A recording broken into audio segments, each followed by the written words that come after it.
El sol de la mañana proyectaba largas sombras sobre las relucientes torres del centro de mando estratégico de la Tierra cuando el capitán Jake Morrison recibió la alerta que lo cambiaría todo. Su café se enfrió mientras observaba el mensaje urgente que parpadeaba en su comunicador personal. Naves desconocidas habían aparecido en los confines del sistema solar, con señales energéticas que no se encontraban en las bases de datos humanas. Jake corrió por los pasillos de la enorme instalación subterránea, sus pasos resonando contra las paredes de metal pulido. Oficiales y técnicos pasaron a toda prisa, todos dirigiéndose a la cámara de mando principal.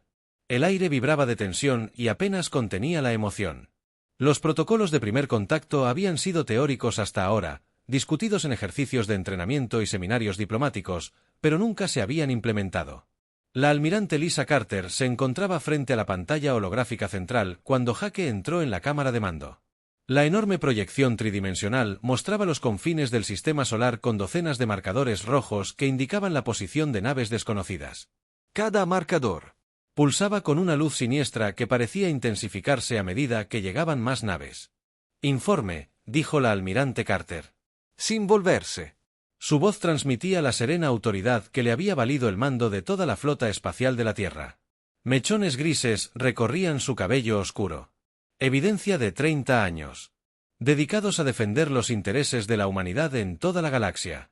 El comandante Rick Hayes dio un paso al frente desde su puesto en la estación de sensores. Sus dedos danzaban sobre los controles holográficos mientras flujos de datos fluían por múltiples pantallas. Señora, estamos detectando 217 naves de diversos tamaños. La más grande mide más de 3 kilómetros de eslora. Su tecnología es claramente avanzada, superando nuestras capacidades actuales. La DRA. Karen Blake emergió de detrás de un conjunto de computadoras donde había estado analizando las transmisiones alienígenas. Su experiencia en xenobiología la había preparado para este momento. Aunque la realidad parecía surrealista comparada con sus estudios teóricos. Almirante, estamos recibiendo una transmisión en múltiples frecuencias. El protocolo de traducción universal funciona, pero el mensaje en sí es bastante directo. La pantalla principal cambió para mostrar la imagen de un ser con una apariencia vagamente humanoide, pero con rasgos cristalinos que captaban y reflejaban la luz de maneras imposibles. Cuando habló, su voz emitía armónicos que sugerían múltiples cuerdas vocales trabajando en sintonía. Gente de la Tierra, somos los representantes del Consejo Galáctico. Su especie se ha expandido más allá de los parámetros aceptables y ha establecido colonias en territorios en disputa. Se han negado a reconocer nuestra autoridad o a someterse a la ley galáctica. Esto termina ahora. Jake sintió un nudo en el estómago mientras el alienígena continuaba hablando. Las palabras se tradujeron a la perfección, pero su significado tenía implicaciones que iban mucho más allá de la simple diplomacia. Esto no era una negociación ni una invitación a unirse a alguna comunidad galáctica. Era un ultimátum. Tienen 72 horas para entregar todas las naves militares y someterse a la supervisión del Consejo. Sus colonias en los sectores en disputa deben ser abandonadas.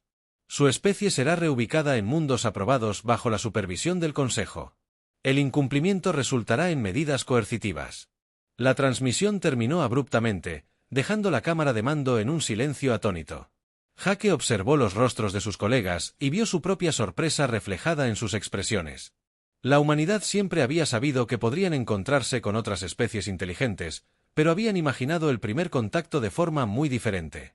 La almirante Carter se giró hacia los oficiales reunidos. Opciones, dijo simplemente. El comandante Hayes mostró las pantallas tácticas que mostraban los recursos militares de la Tierra. Señora, tenemos 43 naves de guerra activas actualmente en el sistema solar. Otras 67 están desplegadas en nuestras colonias, pero la mayoría no podría llegar a la Tierra dentro del plazo, incluso si las recuperáramos de inmediato. Contra más de 200 naves alienígenas con tecnología superior, nuestras posibilidades en combate directo son mínimas, dijo el Dr. Blake. Almirante, he estado analizando los patrones culturales y lingüísticos en su comunicación. Este consejo parece representar a múltiples especies trabajando juntas. La naturaleza formal de su ultimátum sugiere que siguen protocolos estrictos, pero también indica que nos ven como significativamente inferiores. La presidenta Ellen Ross entró en la cámara de mando en ese momento, flanqueada por su equipo de seguridad.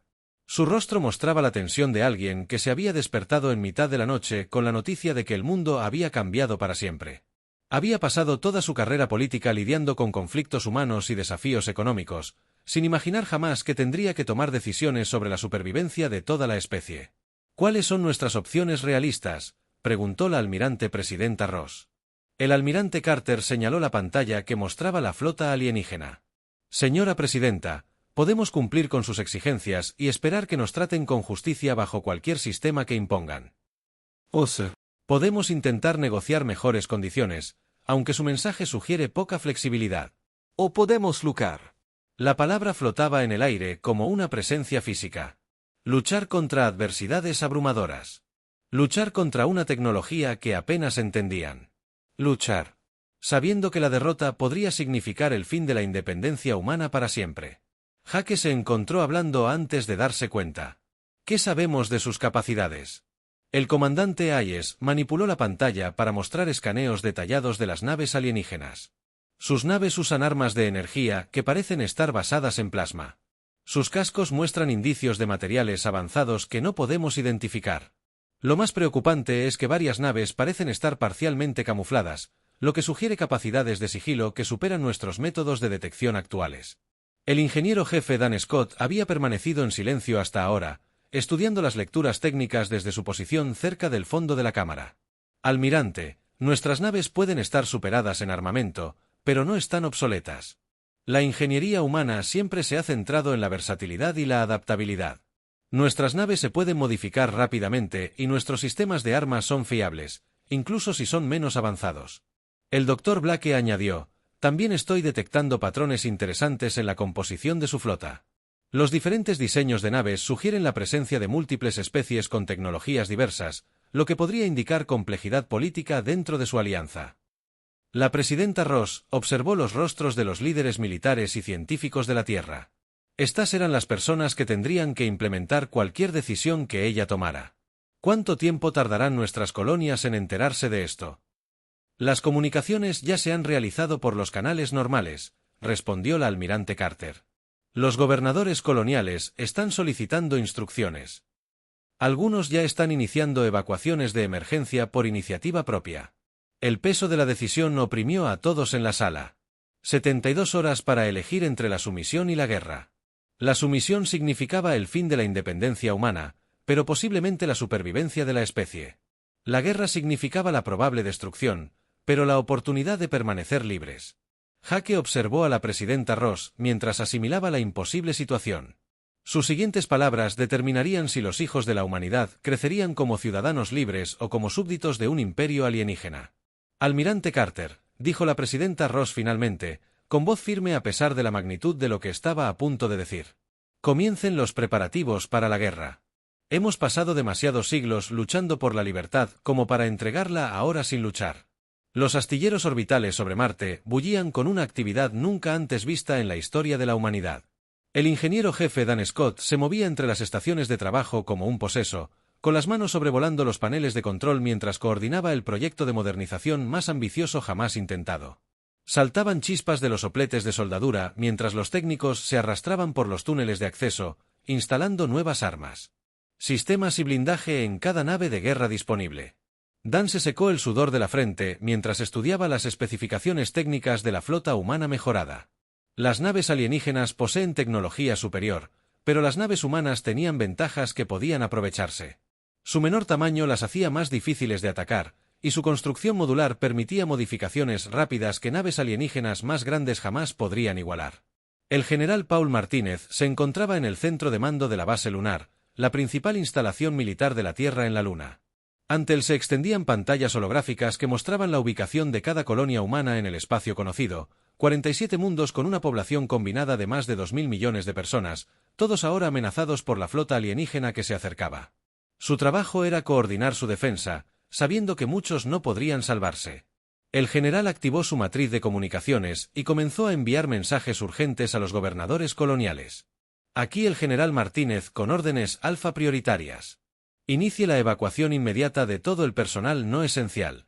Active las unidades de la milicia local y prepárese para un posible asalto terrestre. El mando de la Tierra está retirando todas las naves de guerra disponibles, pero deben asumir que estarán luchando. A solas. La teniente comandante Amy Rodríguez subió a la cabina de su caza experimental en los hangares subterráneos de la base Titán. El nuevo interceptor representaba la mejor esperanza de la humanidad para igualar la superioridad alienígena en el combate espacial. Construido con un solo piloto y desprovisto de todo excepto motores y armas, el caza podía acelerar más rápido que cualquier nave humana jamás construida. Amy repasó su lista de verificación previa al vuelo mientras otros pilotos preparaban sus propias naves cerca. El hangar resonaba con los sonidos de los motores calentándose y los técnicos haciendo los ajustes finales. Estos cazas nunca se habían probado en combate real, pero las simulaciones teóricas sugerían que podrían ser capaces de superar en maniobrabilidad a las naves alienígenas más grandes. El oficial de inteligencia Steve Collins estaba sentado rodeado de flujos de datos en los niveles más profundos del Comando Tierra. Sus pantallas mostraban todo lo que la humanidad sabía sobre especies alienígenas que conformaban el Consejo Galáctico. La información era limitada, obtenida principalmente mediante observaciones de largo alcance y comunicaciones interceptadas, pero pintaba el panorama de una compleja alianza política. Steve destacó información clave mientras compilaba su informe para el almirante Carter. El Imperio Zapiriano proporcionó los cruceros pesados del Consejo, naves enormes diseñadas para bombardeos de largo alcance. El colectivo Crystalline contribuyó con artillería de plasma capaz de atravesar cualquier blindaje conocido. Los más peligrosos eran los cazadores del vacío, cuya tecnología de camuflaje hacía que sus naves fueran casi invisibles a los sensores humanos. El capitán Hake Morrison caminaba por los pasillos de la US Defiance, la nave de guerra más nueva y poderosa de la humanidad. La nave representaba la cima de la ingeniería humana, pero Hake sabía que sería superada con creces por las naves alienígenas que aguardaban en los confines del sistema solar. Su tripulación trabajaba frenéticamente para prepararse para una batalla a la que tal vez no sobrevivirían. Hake se detuvo en una plataforma de observación para observar la creciente flota humana. Naves llegaban cada hora desde todo el sistema solar, mientras la orden de retirada del almirante Carter llevaba todas las naves disponibles a la defensa de la Tierra. Los cargueros se habían convertido rápidamente en plataformas de misiles. Los transportes civiles ahora transportaban equipos de asalto marino. Incluso las naves mineras habían sido equipadas con armas y blindaje. La DRA.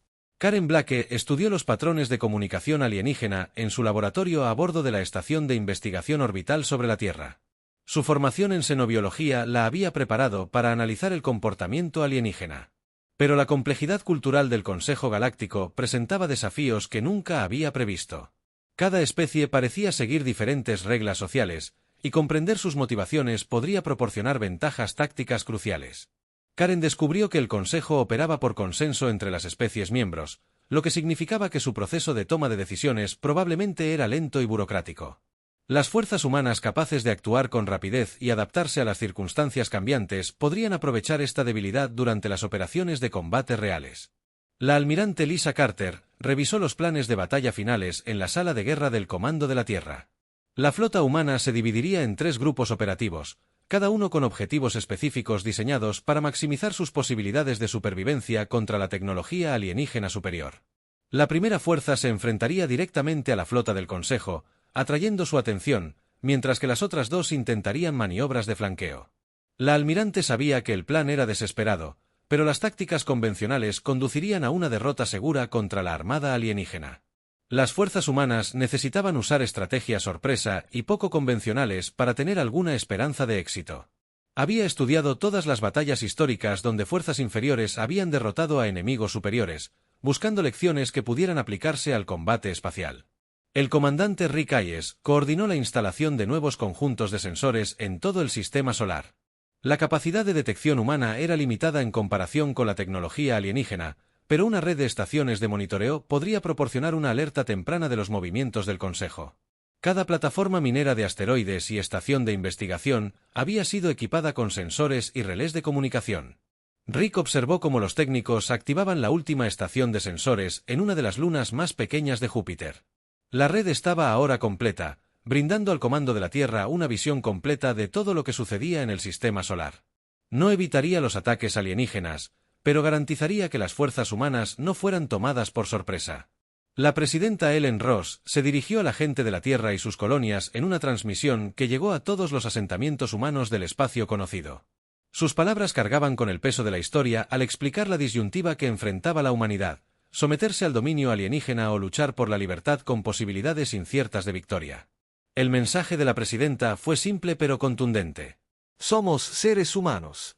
Hemos pasado miles de años luchando por el derecho a determinar nuestro propio destino. Hemos cruzado océanos y conquistado continentes. Hemos abandonado nuestro planeta natal y construido nuevos mundos entre las estrellas. No cederemos ese legado a los alienígenas que exigen nuestra sumisión. Al acercarse el plazo de 72 horas, el capitán Morrison recibió sus últimas órdenes a bordo del US Defiance. La flota humana no esperaría a que el Consejo Galáctico atacara las instalaciones orbitales de la Tierra. En cambio, atacarían. Primero, usando el elemento sorpresa para igualar las probabilidades contra la tecnología alienígena superior. La batalla por la libertad de la humanidad estaba a punto de comenzar. El silencio en el espacio alrededor de Europa se rompió con el repentino destello de naves espaciales furtivas humanas que descendían del hiperespacio. La comandante Lisa Park se aferró a los reposabrazos de su silla de mando mientras su nave, la Sombra US, se materializaba desde la oscuridad tras la luna helada de Júpiter. Otras 3 naves espaciales aparecieron junto a ella, con sus agujeros negros casi invisibles contra el campo estelar. Lisa revisó su pantalla táctica y confirmó. La formación de exploración del Consejo Galáctico estaba exactamente donde la inteligencia había predicho. 5 naves alienígenas flotaban inmóviles en el espacio. Sus cascos cristalinos brillaban con patrones de energía interna. Eran exploradores zapiranos armados con potentes sensores, pero con escasas defensas. Representaban el blanco perfecto para el primer ataque de la humanidad. Todas las naves, reporten listas, susurró la voz del capitán Frank Turner desde la US. Su escuadrón de destructores esperaba a la sombra de los enormes géiseres de hielo de Europa, listo para brindar apoyo una vez que comenzara el ataque inicial. El plan humano era simple pero arriesgado: atacar con fuerza y rapidez, y desaparecer antes de que la flota del Consejo, más grande, pudiera responder. Lisa dio la orden de ataque con calma inquebrantable a pesar de la palpitante palpitación de su corazón. 4 naves humanas abrieron fuego simultáneamente, con sus proyectiles cinéticos surcando el espacio a una velocidad increíble. Los exploradores alienígenas no tuvieron tiempo de reaccionar cuando las balas de tungsteno atravesaron sus cascos, causando una descompresión explosiva y explosiones secundarias. La primera nave alienígena murió en un destello brillante al sobrecargarse su núcleo de energía. La segunda logró activar los escudos de energía, pero los proyectiles humanos habían sido diseñados específicamente para penetrar tales defensas. En 30 segundos, los 5 exploradores del Consejo quedaron destruidos o inutilizados irreparablemente. La almirante Lisa Carter observó el desarrollo de la batalla desde su centro de mando. A bordo del US Defiance. La pantalla holográfica mostraba la situación táctica en múltiples frentes mientras las fuerzas humanas se enfrentaban a las naves del Consejo en todo el sistema solar exterior. Los primeros informes indicaban que los ataques sorpresa estaban teniendo éxito, pero ella sabía que la respuesta alienígena sería rápida y abrumadora. La flota principal del Consejo comenzó a moverse a los pocos minutos de los primeros ataques. 200 naves de guerra alienígenas aceleraron hacia el sistema solar interior, en formación compacta y disciplinada. Las lecturas de energía de sus sistemas de armas indicaban que se preparaban para una represalia masiva contra las instalaciones humanas. El comandante Rick Hayes analizó los datos de los sensores entrantes desde su posición en la estación táctica. Las naves alienígenas se movían con una precisión que denotaba sistemas de coordinación avanzados y tripulaciones experimentadas. Sus armas de energía comenzaron a cargarse a medida que se acercaban al alcance de disparo óptimo y Hayes calculó que las posiciones defensivas humanas estarían en grave peligro en 1 hora.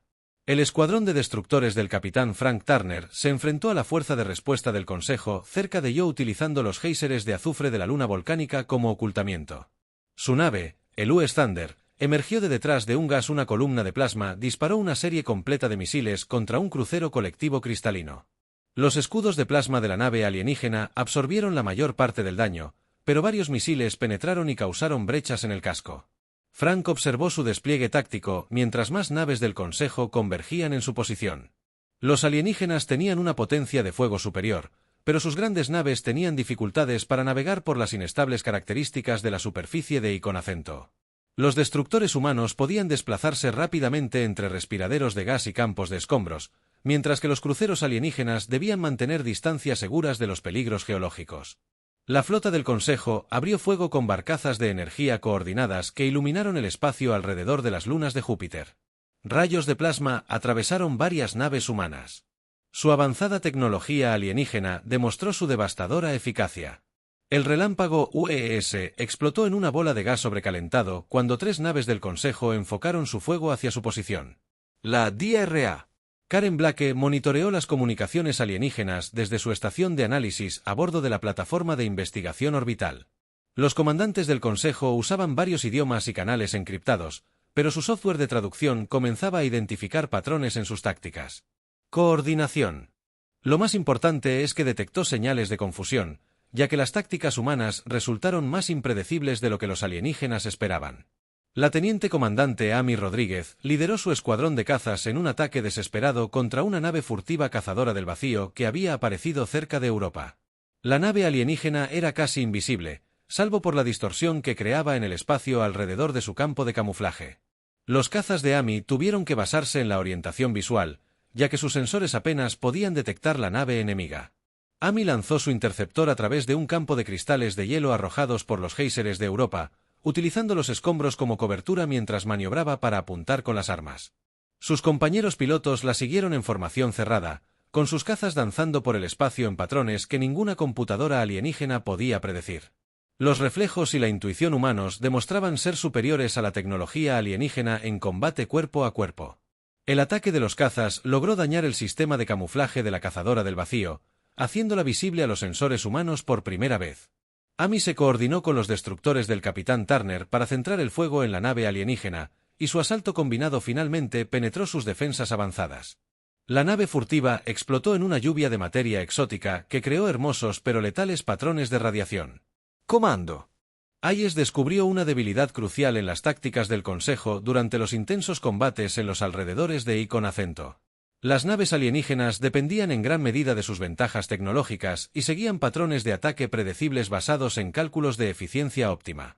Las fuerzas humanas, que utilizaban maniobras caóticas y aparentemente aleatorias, podían confundir los sistemas de objetivos alienígenas y crear oportunidades tácticas. Hayes transmitió esta información a todos los comandantes humanos, y la batalla comenzó a cambiar a medida que las naves humanas adoptaban patrones de ataque cada vez más impredecibles.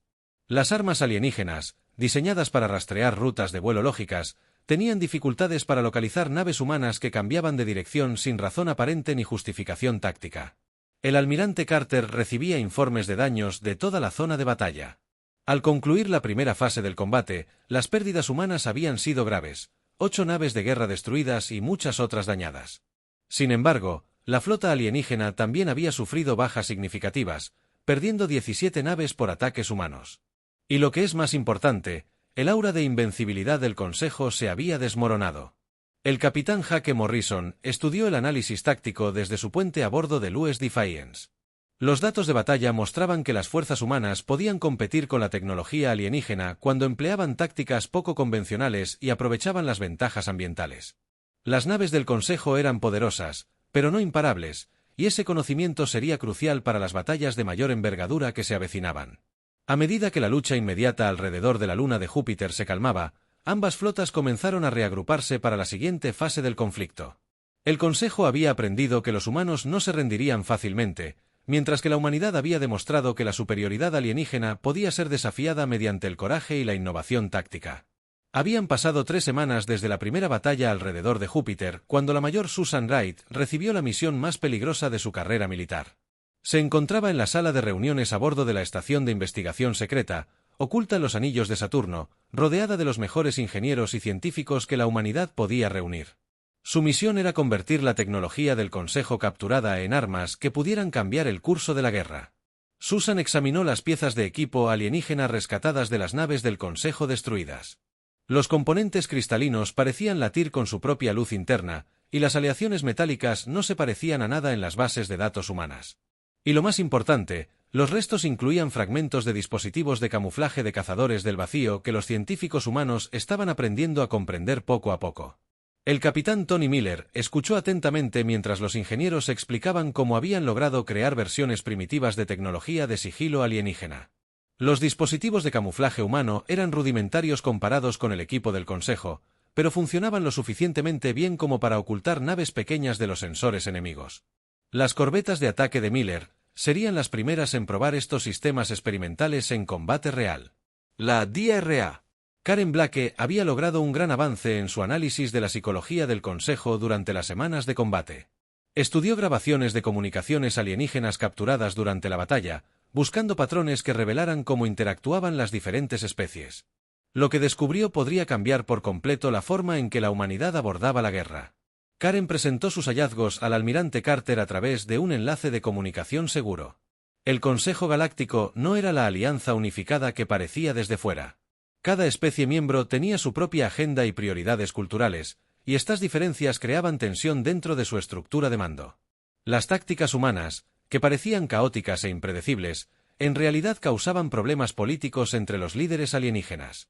El almirante Carter se dio cuenta de que la humanidad podía explotar estas divisiones si planeaba sus ataques con cuidado. Los orgullosos ceperianos podían ser provocados a acciones imprudentes que les costarían naves y prestigio. El metódico colectivo cristalino se paralizó cuando las fuerzas humanas emplearon estrategias deliberadamente contradictorias sin lógica. El capitán Miller lideró a su escuadrón de corbetas camufladas en su primera misión de ataque profundo en el espacio controlado por el Consejo. La pequeña nave humana eludió las líneas de patrullaje alienígenas sin ser detectada. Su primitivo sistema de sigilo logró engañar a los sofisticados sensores del Consejo. Miller sintió una mezcla de emoción y terror cuando sus naves se adentraron en territorio enemigo más profundamente que cualquier nave humana. Los asaltantes humanos atacaron un convoy de suministros del Consejo que viajaba entre los planetas exteriores. Su ataque llegó sin previo aviso desde un espacio aparentemente vacío. Las corbetas de Miller aparecieron de la nada para lanzar ráfagas de misiles y proyectiles cinéticos contra las naves de transporte alienígenas. Las escoltas de los convoys se apresuraron a responder, pero las naves humanas se esfumaron antes de que los alienígenas pudieran responder con fuego efectivo. El oficial de inteligencia Steve Collins monitoreó las comunicaciones alienígenas desde su estación a bordo de la plataforma de mando orbital. RM sobre la Tierra. Las incursiones exitosas estaban teniendo exactamente el efecto que el Dr. Blake había predicho. Los comandantes zaperianos discutían con líderes cristalinos sobre protocolos de seguridad, mientras que los capitanes cazadores del vacío se quejaban de que la tecnología de sigilo humana evadía de alguna manera sus avanzados sistemas de detección. Steve recopiló informes que mostraban cómo la estructura de mando del Consejo Yavi se estaba desmoronando bajo la presión de tácticas humanas poco convencionales. Las órdenes se retrasaban mientras las diferentes especies debatían las respuestas adecuadas. Algunos comandantes alienígenas tomaban medidas no autorizadas para proteger sus propias naves, lo que creaba brechas en las formaciones defensivas del Consejo. La teniente comandante Amy Rodríguez logró una de las victorias más importantes de la guerra durante la batalla de Titán. Su escuadrón de cazas había sido asignado para atacar la nave insignia del Consejo, un enorme acorazado ceeriano que servía como centro de mando para toda la flota alienígena. La misión parecía imposible, pero Amy había desarrollado un plan que utilizaba el sistema de anillos de Saturno de una manera que ningún estratega alienígena podría predecir. Amy dirigió a sus cazas en un picado a toda velocidad a través de los anillos de hielo de Saturno, utilizando los escombros y la radiación para enmascarar su aproximación a la nave insignia alienígena. Los sensores del Consejo estaban diseñados para detectar naves en espacio abierto, no pequeñas naves ocultas entre miles de millones de partículas de hielo que se movían a velocidad orbital. Los pilotos de Amy habían entrenado durante semanas para navegar por el traicionero sistema de anillos sin ser detectados. Los cazas humanos emergieron de los anillos justo debajo de la nave insignia del Consejo, atacando desde un ángulo que las armas de la nave alienígena no podían cubrir. Amy coordinó el asalto con precisión milimétrica. Sus pilotos lanzaron toda su carga de misiles perforantes contra la sección de mando de la enorme nave. Los escudos de la nave alienígena absorbieron la mayor parte del daño, pero varios misiles penetraron y causaron fallos críticos en los sistemas.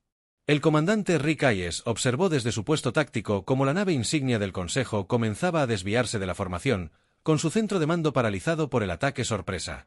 La pérdida de su principal centro de coordinación sumió a toda la flota alienígena en la confusión, mientras los comandantes subordinados intentaban mantener la formación sin una guía central. Las fuerzas humanas aprovecharon de inmediato su ventaja, lanzando ataques en múltiples frentes. Mientras el Consejo luchaba por reorganizarse, el capitán Hake Morrison lideró una fuerza de ataque combinada de destructores y fragatas contra la desorganizada formación del Consejo. Sus naves se desplazaban velozmente entre las naves alienígenas más grandes, utilizando su superior maniobrabilidad para evitar el fuego de respuesta mientras atacaban sistemas críticos. Las naves del Consejo eran individualmente más poderosas, pero su coordinación se vio destrozada por la pérdida de las capacidades de mando de sus naves insignia. La batalla se prolongó durante horas, mientras las fuerzas humanas explotaban cada punto débil de la formación desorganizada del Consejo. Los destructores del capitán Frank Turner emplearon tácticas de ataque relámpago para eliminar naves alienígenas aisladas, mientras que las corbetas camufladas del mayor Wright aparecían y desaparecían por toda la zona de batalla para atacar objetivos vulnerables. La almirante Carter coordinó el asalto humano desde su centro de mando a bordo del UES Defiance. Podía ver que la marea de la guerra finalmente estaba cambiando a favor de la humanidad. Las ventajas tecnológicas del Consejo estaban siendo neutralizadas por la innovación táctica humana y la guerra psicológica.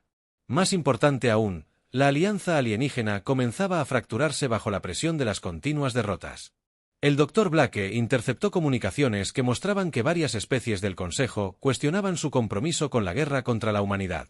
Los cazadores del vacío estaban particularmente perturbados por la capacidad de sigilo humana, mientras que el colectivo cristalino estaba frustrado por su incapacidad para predecir las decisiones tácticas humanas.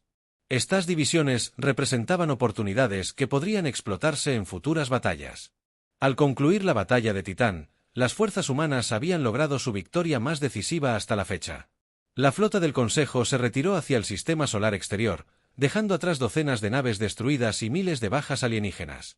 Aún más importante, la humanidad había demostrado que no solo podía sobrevivir contra la tecnología alienígena superior, sino que podía derrotarla mediante el coraje, la innovación y la brillantez táctica.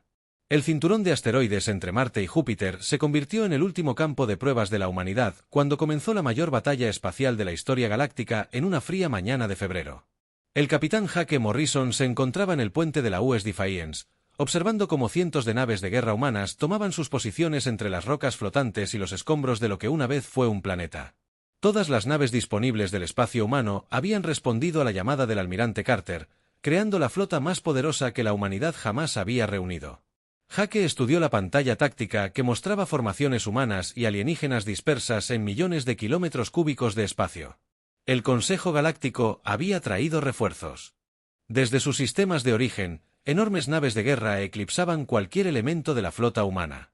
Pero los alienígenas también habían aprendido a respetar las capacidades humanas durante los meses de brutales combates, y sus nuevas tácticas reflejaban la dura experiencia de la imprevisibilidad humana.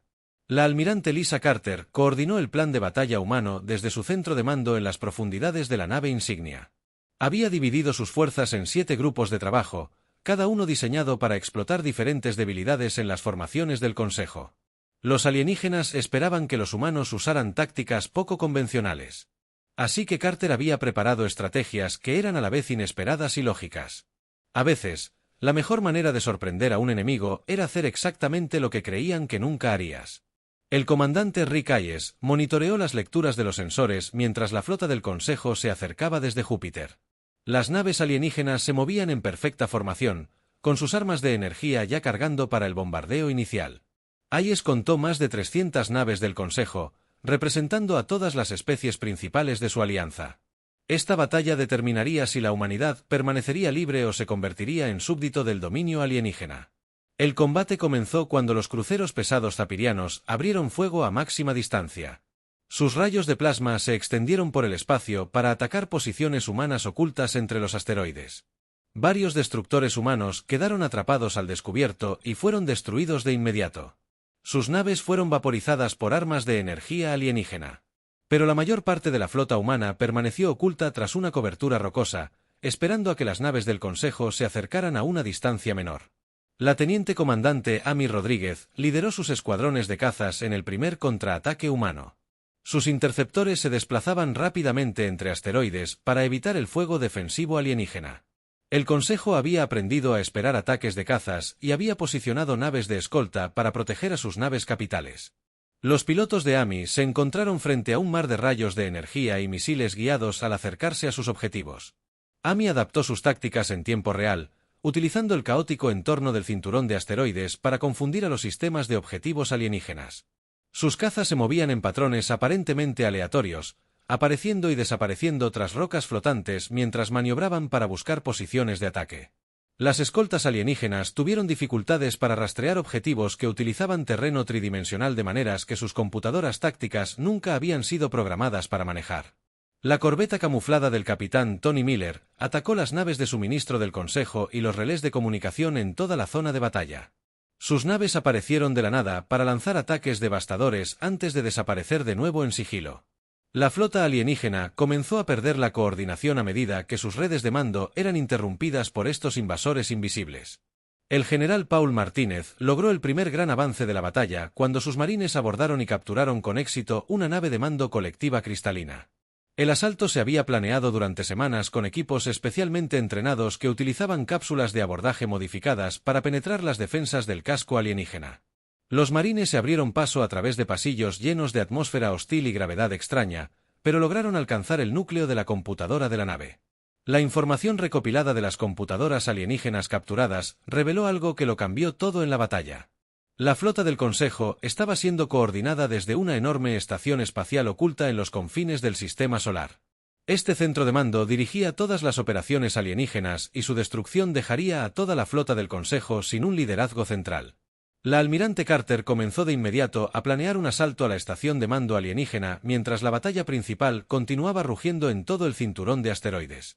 Seleccionó al capitán Frank Turner para liderar una fuerza de ataque compuesta por las naves humanas más rápidas en una misión a toda velocidad hacia el sistema exterior. La misión era desesperada, pero ofrecía la única posibilidad de lograr una victoria completa sobre las fuerzas del Consejo. La doctora Karen Blake analizó los datos alienígenas capturados en su estación de investigación, buscando puntos débiles en las defensas de la estación de mando. Lo que encontró fue a la vez alentador y aterrador. La base alienígena estaba poco defendida porque el Consejo nunca había imaginado que fuerzas humanas pudieran penetrar tan profundamente en su territorio. Sin embargo, la estación en sí era enorme, estaba fuertemente blindada y protegida por sistemas de defensa automatizados capaces de destruir flotas enteras.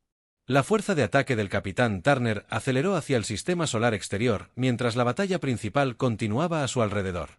Sus naves incluían los destructores y fragatas más rápidos de la flota humana, todos equipados con armas experimentales diseñadas específicamente para esta misión. Turner sabía que solo tendrían una oportunidad de destruir la estación de mando alienígena antes del Consejo. Llegaron refuerzos. El oficial de inteligencia Steve Collins proporcionó actualizaciones en tiempo real sobre los movimientos de la flota del Consejo. A medida que la batalla llegaba a su clímax, las fuerzas alienígenas comenzaban a tomar la delantera. A pesar de las ventajas tácticas humanas, la tecnología alienígena superior estaba debilitando lentamente las defensas humanas, y las bajas aumentaban en ambos bandos. Todo dependía del éxito de la misión de Turner antes de que la flota humana principal fuera superada. El asalto a la estación de mando del Consejo comenzó con un ataque coordinado de corbetas camufladas y cazas furtivos. Fuerzas humanas aparecieron por todo el perímetro defensivo de la base alienígena, superando los sistemas automatizados por su gran número y patrones de ataque impredecibles. El capitán Turner dirigió a sus destructores en un asalto directo al casco principal de la estación, mientras sus naves más pequeñas sembraban el caos entre las plataformas defensivas. La batalla por la estación de mando fue breve pero increíblemente violenta. Los sistemas defensivos alienígenas disparaban continuamente contra las naves humanas atacantes. Sus armas de energía creaban brillantes despliegues de destrucción contra el campo estelar. Varias naves humanas fueron destruidas, pero suficientes sobrevivieron para lanzar sus cargas de armas contra objetivos críticos en la base alienígena. El capitán Hake Morrison observó desde la zona principal de batalla cómo la estación de mando del Consejo explotaba en un destello de luz visible en todo el sistema solar. La enorme base alienígena se desintegró a cámara lenta, y su destrucción marcó el fin de la resistencia coordinada del Consejo. Sin un mando central, la flota alienígena comenzó a fragmentarse a medida que naves individuales y grupos de especies tomaban sus propias decisiones sobre la continuación de la lucha. El almirante Carter aprovechó el momento de confusión para ordenar un asalto general de todas las fuerzas humanas restantes. La desmoralizada flota del Consejo se vio atacada desde todas las direcciones. A medida que las naves humanas emergían de sus escondites en el cinturón de asteroides, muchas naves alienígenas se rindieron de inmediato, mientras que otras intentaron huir hacia el sistema exterior. La presidenta Ellen Ross inició las negociaciones con los representantes supervivientes del Consejo desde una posición de fuerza que ningún líder humano había disfrutado jamás. Los términos que ofreció fueron generosos pero firmes.